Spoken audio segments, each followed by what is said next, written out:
истгоҳи таксиҳои Душанбе Хоруғ. Аз субҳи имрӯз ҳаракати мошинҳо аз ин ҷо ба Хоруғ манъ аст. Сабабаш боронҳои пуршиддаат.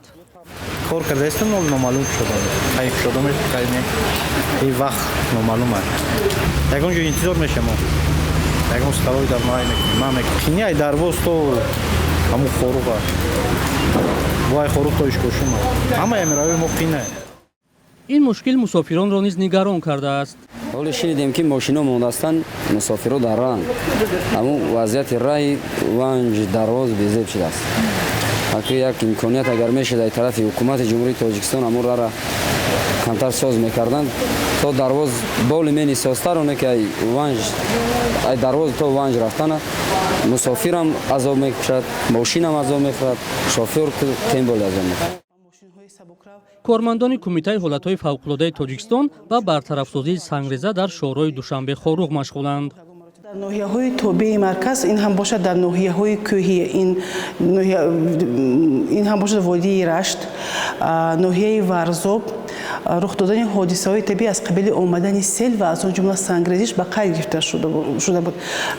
Шабонарӯзи гузашта дар ҳудуди шаҳри Роғун ин ҳам бошад дар шаҳраки оби гарм фаромадани сангрезиш ба қайд гирифта шуд ки ин ҳам як гӯем ки вобаста гашт ба оне ки роҳи маҳаллӣ хусусияти маҳаллӣ дошта ки дар ҷамоати шаҳраки оби гарм бо дигар деҳаҳо мепайвастанд ин раҳ маҳкам гардид, лекин ба ин нигоҳ накарда аз ҷониби худи кормандони вазорати нақлиёти ҷумҳурии Тоҷикистон ки дар худи оби гарм фаъолият мекунанд як роҳи иловагӣ кушода шуд ки айни замон тариқи ҳамин роҳ тамоми автомошинаҳо хатсайри худро идома дода истоданд.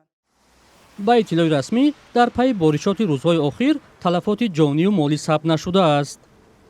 боришоти зиёди барф ба ҳаракати мошинҳо дар роҳи Душанбе Хуҷа низ таъсири худро гузоштааст. тибқи иттилои ширкати Айрес масъули нигоҳубини ин роҳ ки аз ронандаҳо пул мегирад, ҳарчанд феълан роҳ боз аст, ҳаракати мошинҳо ба назар мерасад, вале ҳаракат барои мошинҳои гаронвазн, мошинҳои боркаш, аз ҷумла барои мошинҳои нави фура манъ аст.